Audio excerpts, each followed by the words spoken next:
Hello guys, chapter number 4 का question number 6 करने जा रहे हैं हम।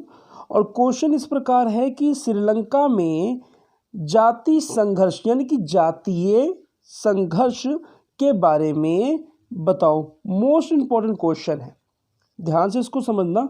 अब जान लेते हैं कि किस चैप्टर में से एग्जामिनर कितने मार्क्स का क्वेश्चन पूछ सकता है। तो आप लोगों को पूरी डिटेल दी हुई है, मगर हम चैप्टर नंबर 4 कर रहे हैं तो चैप्टर नंबर 4 आपका 6 मार्क्स का होगा। तो आप समझ लीजिए कि 6 मार्क्स का एक क्वेश्चन सेपरेट या 2 मार्क्स प्लस 4 मार्क्स के दो अन्य क्वेश्चंस बनाकर क्वेश्चन एग्जामिनर पूछ सकता है।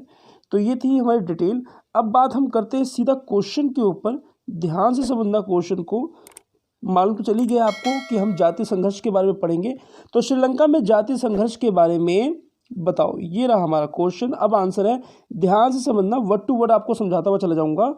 श्रीलंका 1948 में स्वतंत्र हुआ, ये याद रखना। 1 मार्क्स का पूछा जाता है कि श्रीलंका कब आज़ाद हुआ, तो 1948 में। आगे, स्वतंत्रता के पश्चात श्रीलंका को जिस बड़ी समस्या का सामना करना पड़ा था वो थी जातीय संघर्ष।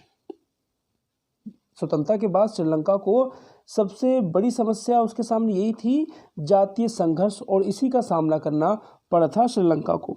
आगे बढ़ते हैं। श्रीलंका में सिंहली समुदाय बहुमत में है। सिंहली जो समुदाय है वहाँ पर बहुत ज़्यादा बहुमत में है।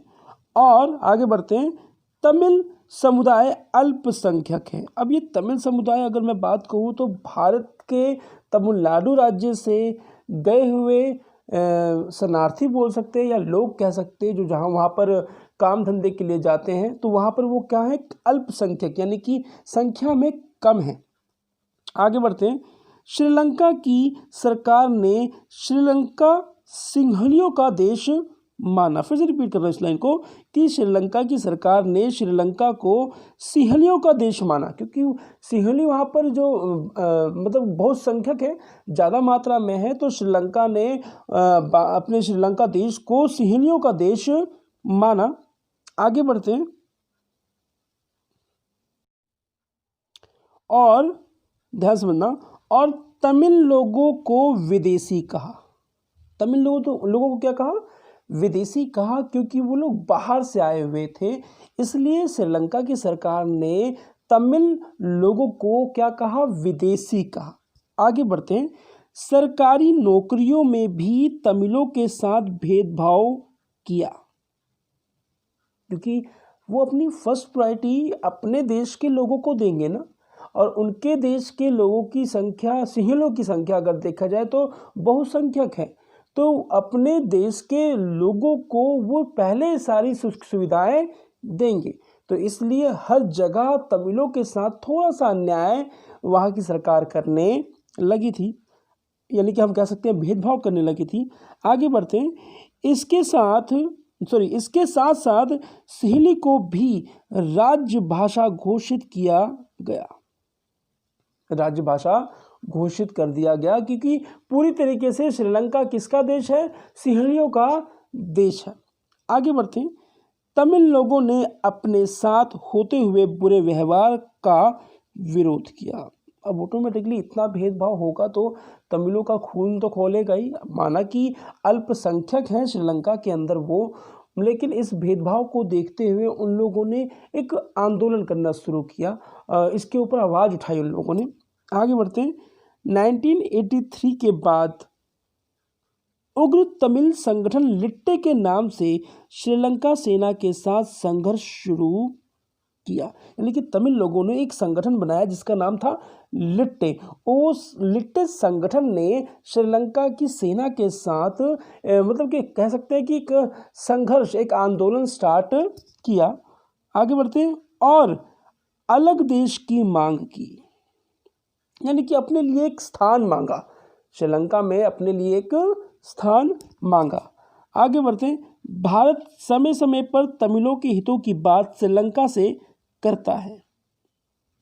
श्रीलंका से भारत समय समय पर तमिलों के विकास के लिए, तमिलों के अधिकार के लिए बात करता है। आगे 1987 में भारत सरकार ने श्रीलंका से समझौता किया तथा श्रीलंका सरकार और तमिलों के बीच रिश्ते सुधारने के लिए भारत ने श्रीलंका में शांति सेना भेजी। यहाँ पे रोकना चाहूँगा, यानी कि जो तमिलों ने श्रीलंका के विरुद्ध यानी कि श्रीलंका के सरकार के विरुद्ध जिस प्रकार का आंदोलन छेड़ रखा था वो हिंसक आंदोलन भी बन गया था। तो इस हिंसक आंदोलन को बंद करने के लिए, रोकने के लिए भारत सरकार ने अपनी तरफ से एक शांति सेना श्रीलंका भेजी कि इस हिंसक आंदोलन को रोका जा सके। लेकिन आगे लिखा हुआ है, मगर इसके अंदर में एक वर्ड, एक कहानी थोड़ी सी जो ऐड करता हूँ कि जब भारत सरकार ने अपनी सेना, शांति सेना जब श्रीलंका भेजी उस हिंसक आंदोलन को समाप्त करने के लिए, तो श्रीलंका की सरकार ने एक स्टेटमेंट दिया भारत की शांति सेना के खिलाफ। वो ये था कि श्रीलंका की सरकार ये कह रही है कि भारत की सेना इस आंदोलन को शांत करने या ख़त्म करने के लिए नहीं आई, वो इस आंदोलन को बढ़ावा दे रही है। जब इस प्रकार का स्टेटमेंट श्रीलंका की सरकार की तरफ से आया तो भारत सरकार ने अपनी सेना वापस बुला ली। तो यही कहा गया नीचे की लाइन में, लेकिन श्रीलंका के कहने पर भारत ने ये सेना वापस बुला ली। तो इस आंसर में आप लोगों ने इतनी बात समझ गए होंगे।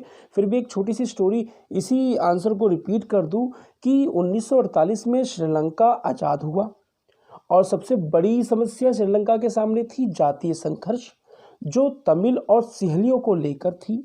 तमिल वहाँ पर अल्पसंख्यक थे, सिंहली वहाँ पर बहुसंख्यक थे। श्रीलंका की सरकार जो भी कार्य करती थी सिंहलियों को देखते हुए करती थी, जो कि तमिलों को भेदभाव लगता था। तमिलों ने इसके खिलाफ विद्रोह किया, आंदोलन किया और लिट्टे नामक एक संगठन बनाया जो कि श्रीलंका की सेना के साथ मुठभेड़ कर सके।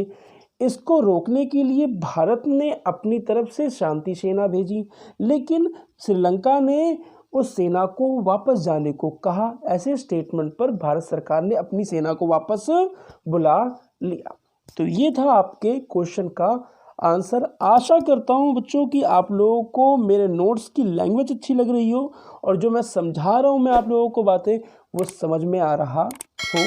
तो प्लीज़ अगर मेरे नोट्स अच्छे लग रहे हैं तो प्लीज़ अपने यार दोस्तों में share, like, subscribe and share ज़रूर करो। तो मिलते हैं नेक्स्ट वीडियो में, इट मीन्स क्वेश्चन नंबर 7 में। तो अपना और अपने परिवार का ध्यान रखें। जय हिंद, जय भारत।